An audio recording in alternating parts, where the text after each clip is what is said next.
네, 식량이 안보가 되고 자원이 된다. 이게 어떤 뜻일지 오늘 도움 말씀 주실 분으로 한국군사문제연구원 김열수 안보전략실장이 나왔습니다. 어서 오십시오. 네, 안녕하세요. 네. 자, 세계 각국이요, 실장님, 자기 나라 곳간을 다시 짓고 있습니다. 이게 지금 전 세계가 마치 한 나라처럼 수출입, 무역을 하고 사는 이 시국에 앞다투어 세계 각국이 곳간을 짓고 식량을 비축하기 시작한 건데 이게 지금 상황이 왜 이렇게 된 거죠? 아무래도 이제 이게 공급망에 이제 또 문제가 생기고 그리고 이제 기후 위기가 상당히 심각하지 않습니까? 네. 그러다 보니까 자칫 잘못하다가는 자기 국민들 굶어 죽이게 생겼다 이런 생각을 이제 하는 거죠. 그게 이제 모든 나라가 지금 뭐 다 뛰어들고 있다고 해도 과언이 아닌데요. 네. 이제 대표적인 나라 몇 나라만 말씀을 드리겠습니다. 네, 소개해 주시죠. 북유럽 같은 경우에 이제 노르웨이, 덴마크, 핀란드 이렇게 볼 수가 있을 텐데요. 네. 노르웨이 같은 경우는 여태껏 한 번도 이렇게 비축하고 그러지 않았어요. 그런데 이제 지금 이제 2024년, 2025년에 처음으로 비축하기 시작했고요. 스웨덴 같은 경우에도 이제 비상식량 2026년부터 비축하기 시작했고, 네. 핀란드 같은 경우에는 보유량을 이제 한 6개월 정도 하던 것을 9개월로 늘렸고요. 그리고 이제 비교적 식량이 좀 풍부하다고 생각하는 인도네시아, 인도 이런 거면 쌀이 이제 뭐 엄청나게 주 생산지고 곡창지대죠. 곡창지대죠. 수출 많이 하잖아요. 그래도 불구하고 인도네시아 같은 경우에는 1년 전에 2배 가까이 그러니까 거의 뭐 400만 톤을 지금 비축을 하고 있고요. 인도 같은 경우에도 쌀 수출 제1위 국가임에도 불구하고 2025년도에 5,800만 톤을 비축을 했거든요. 이집트 같은 경우에는 과거에 2010년도에 한번 굉장히 이제 어려움에 겪었기 때문에 특히 이제 밀 이것을 이제 한 600만 톤 정도 이렇게 비축을 하고 있는 그런 상황입니다. 그렇군요. 전 세계 각국이 이 곳간을 짓고 있는 이 상황, 이제는 그래서 식량 확보를 안보의 문제다 이렇게 우리가 격상시켜서 부르게 됐습니다.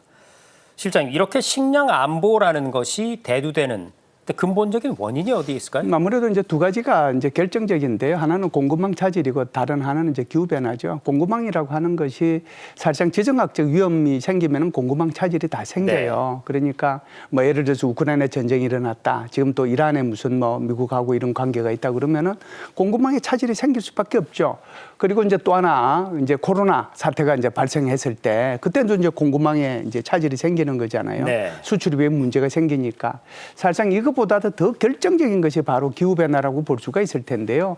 기후 변화로 인해서 이제 지금 지구의 이렇게 해수면이 상승하고 있잖아요. 그걸로 인해 가지고 이제 어떤 곳은 가뭄이 생기고 어떤 곳은 폭풍우가 내리고 뭐 난리가 나는 거잖아요.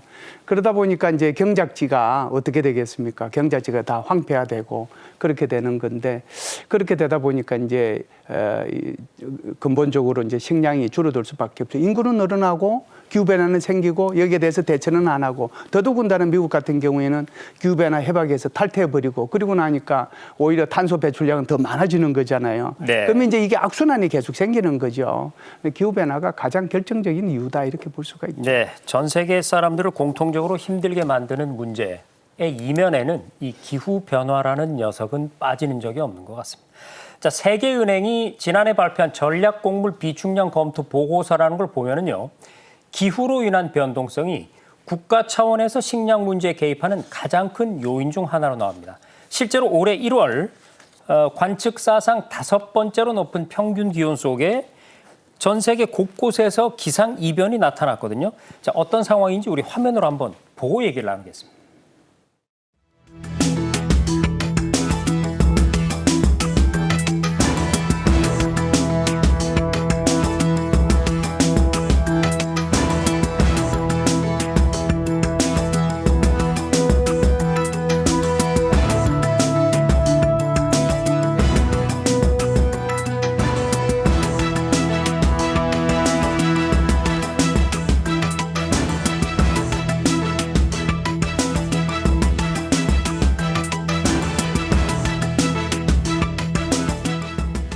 네, 이 기상 이변이 참 심각합니다. 우리가 좀 전에 저 화면을 통해서 봤지만 저 스키를 타는 장면이 나왔는데 저기가 스위스의 산악이 아니고요, 뉴욕의 거리입니다. 출근을 혹은 상점을 가는데 스키를 타고 가는 그런 모습. 자, 큰 피해가 좀 없었으면 좋겠는데 지금까지 피해 상황을 한번 정리해 볼까요? 예, 첫 번째 본 이제 화면은 뉴욕주고요. 두 번째 본 화면은 브라질입니다. 그래서 한쪽에는 눈보라가 이제 몰아치고 겨울 폭풍이 와가지고 네. 사람들이 많이 죽고 그랬죠.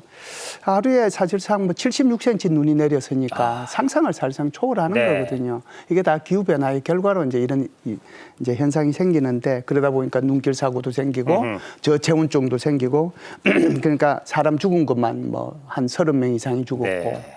결국은 이제 항공편도 비행기가 뜨지 못할 거 아니에요. 그 18,000편 정도가 취소가 됐고 그러다 보니까 이제 물류 이제 사람들이 먹고 살아야 되는데 교통편이 완전히 차단이 되는 거죠. 그래서 물류와 교통이 마비가 됐고 정전도 54만 가구가 있어서 네. 엄청난 피해가 있었다 이렇게 보고요.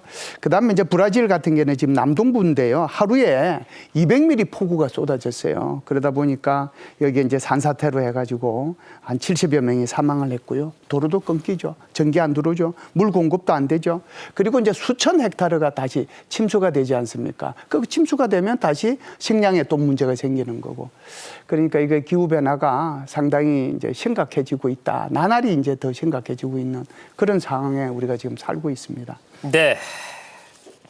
가만히 앉아 있을 수는 없는 그런 상황인 것 같습니다. 그런데 식량 위기는 바로 우리가 조금 전에 살펴본 이런 기후 변화뿐만이 아니고 앞서 우리 실장님께서 잠시 말씀해 주셨지만 공급망 문제에서도 당연히 초래가 되거든요. 이 그렇죠. 공급망 이상으로는 세계 각국이 어떤 어려움을 겪어오고 있습니다. 사실상 이제 세계라고 하는 게 상호 의존의 관계잖아요. 네. 자기가 이제 제일 이제 가성비 높은 것을 팔고 또 가성비 좋은 것을 수입을 하고 하는 거거든요. 근데 이제 공급망이라고 하는 것이 전쟁이 나면은 공급망이 차질이 생기는 거잖아요. 이제 가뭄이 생기거나 또 무슨 뭐 폭우가 오거나 흉작이 들면 이게 이제 정상적으로 이제 가야 되는데 이게 정상적으로 못 가게 되는 거잖아요. 네. 그런 사례가 몇 가지가 있는데요. 2022년도 밀 가격이 그때 40에서 50% 정도 1년에 만에 폭등을 했어요. 네. 그 결정적인 이유가 우크라이나에 가뭄이 들었거든요. 그러다 보니까 생산량이 한 30% 급감이 됐습니다. 게다가 그해 12월 달에 러시아가 우크라이나를 또 침공했잖아요. 그러다 보니까 이제 전반적으로 밀값이 그렇게 1년 동안에 40~50% 올라갔고요.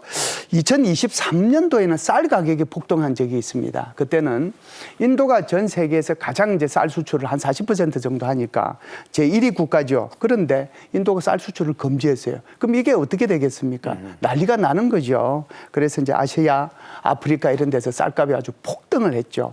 2010년도로 내려가면 이제 러시아가 사실상 밀 수출을 보면은 이제 1위 국가거든요. 네. 그때 이제 러시아가 전면적으로 이제 이걸 중단을 했어요. 그러다 보니까 러시아 이게 주로 어디로 가느냐 하면은 아프리카 지역하고 중동 지역으로 밀이 갑니다. 그런데 이게 중단을 하니까 중동에서는 여기 이제 폭동이 일어나는 거죠. 그게 이제 우리가 흔히 얘기하는 아랍의 봄으로 연결이 되기도 이제 한 거죠.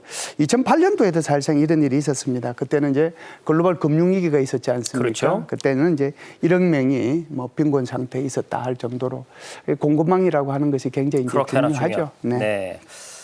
뭐 사실 비근한 예로 우리가 뭐 생각하기도 끔찍하지만 우리가 겪었던 그 코로나19 사태 때 그렇죠. 사실 초반에 그 우주까지 정복하려고 하는 그 첨단 과학기술 국가 미국이 가장 어려움을 겪었던 것이 면봉, 마스크 네. 이런 거가 없어서였거든요. 네, 네. 오로지 다 그냥 수입했었으니까요. 그래서 마스크가 없어서 자국 국민이 세계 최고 선진국 국가의 국민이 죽어나간다. 그렇죠. 이 모습을 보면서 이 공급망이라는 게 얼마나 중요한가라는 걸 우리가 한번 여실히 생각해 봤던 적이 있습니다.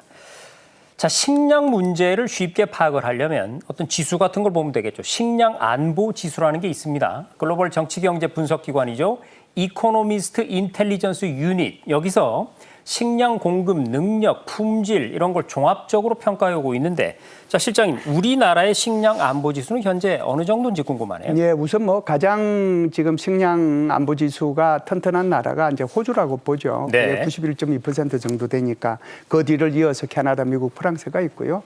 한국 같은 경우에는 일본이 68.4인데 비해서 한국은 69.2고 우리보다 조금 높은 게 중국이 70.2 정도 됩니다. 그런데 2016년도에 보면 한국이 69.4 2.8이었거든요. 그러니까 조금씩 줄어들고 있잖아요. 그러니까 여기에 대한 하락 추세가 있기 때문에 우리가 좀 관심을 가져야 될 필요가 있다라고 하는 것을 한번 말씀을 드리고요. 네. 그다음에는 이제 식량 자급률이라고 하는 것이 이제 중요한데 이제 이 식량 자급률은 1970년도에 79.5% 정도 됐는데 2025년도에는 우리나라 32% 엄청나게 식량 자급률이 줄어드는 거잖아요. 네.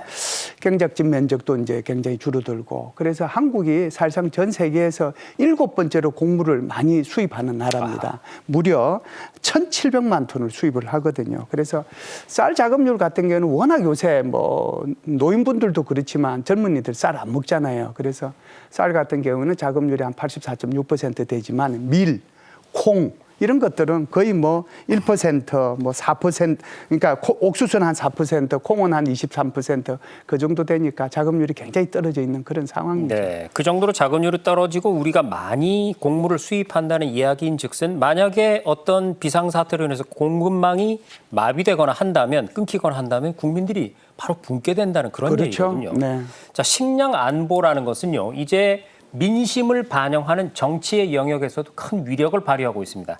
자, 이번 일본 중의원 선거에서도 각 당이 대대적인 식량 안보 공약을 내걸었었죠. 자, 실장님, 집권당이 된 자민당이 내세운 이 강한 일본, 이 표 속에도 식량 안보 강화가 중점 과제로 포함이 돼 있었지 않습니까? 그렇습니다. 다케이치 총리가 후보 시절에 이미 내세운 게요. 네. 식량 자급률 100% 달성을 목표로 하겠다라고 내세웠거든요. 그래서 이게 이제 이렇게 한 이유가 대만 유사시가 되면 사실상 그쪽으로 오는 SLOC, 그러니까 소위 말해서 수송로가 차단이 되는 거잖아요. 네. 그렇게 되면은 지금 엄청나게 식량을 수입해야 되는 일본으로서는 이제 그대로 먹고 살 굶어 길이 없죠. 죽는 네. 상황이 세니까 그래서 2026년부터죠. 올해부터 5년 동안 농업 구조 전환 집중 대책 기간 이걸 이제 설정을 했어요. 그래서 이제 스마트 농업을 이제 가속화하겠다. 이제 인구는 고령화 되고 그러니까 AI나 드론이나 로봇이나 이런 것을 동원해 가지고 스마트 농업을 가속화하겠다라고 하는 거고요. 농업 예산 같은 경우에도 그 전에는 추경 예산으로 했거든요. 이건 이제 정규 예산으로 넣어서 하겠다라고 하는 거고 농가에 대한 이제 직불금 제도라고 하는 거, 직접 지불금 제도라고 하는 거죠. 그 전에는 이제 논에서만 이렇게 직불금 을 이렇게 제공을 했는데 이제는 논밭 구분 없이 생산성이 높은 것에 한해서 이게 직불금을 주겠다라고 하는 제로 바꾸가는 거죠. 네. 그렇게 해서 조금이라도 생산성을 높이기 위한 그런 노력을 하고 있습니다. 네, 우리가 일본만 살펴봤지만 사실 주변국들이 지금 식량 안보를 위해서 모두가 발벗고 나선 상황입니다.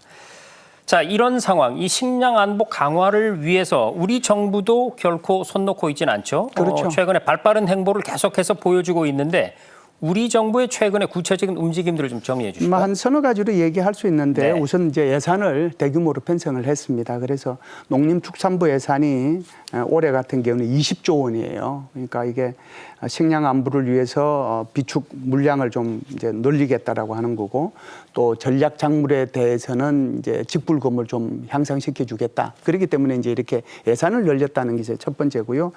두 번째는 양곡 수급 관리 시스템을 이제 이렇게 제대로 좀 정리를 하겠다. 그래서 쌀 같은 경우에는 조금 여유가 있으니까 네. 재배 면적을 좀 조정을 해서 오히려 콩이나 밀이나 옥수수나 이런 데로 좀 전환을 하겠다라고 하는 거고요.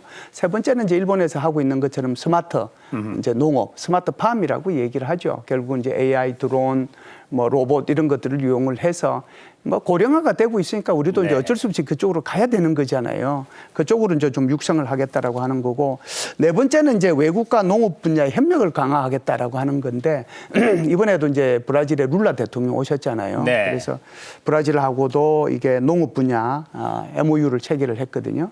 그리고 이제 다음 달 되면 캐나다의 엘버트주하고 또 이 한국하고의 포럼을 개최합니다. 그래서 식량 안보 파트너십을 구축을 하고요.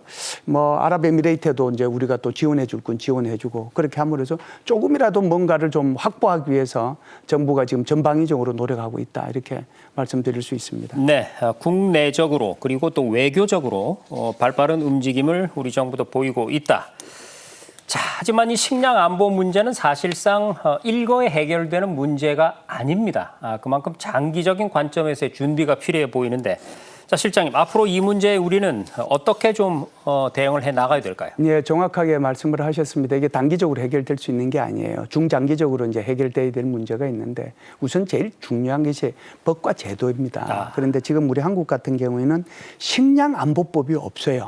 그래서 지금 정부가 추진하고자 하는 것이 식량안보법을 제정을 하겠다라고 하는 건데 이 식량안보법을 제정을 해야 비상시에 식량을 조달하고 관리 체계를 이제 어떻게 해 나갈 것이냐 하는 것을 이걸 법제화하는 거거든요. 그렇죠. 그리고 이게 그 식량안보법이라는 법이 생김으로 인해서 국민들이 네. 식량은 안보구나라는 걸 또 깨닫게 되죠. 그렇죠. 네. 그런 의미도 있는 거죠. 그래서 자급률을 2030년까지 55.5%까지 위로 올리겠다. 네. 특히 이제 밀하고 콩하고 이제 그런 계획이 좀 필요하고요.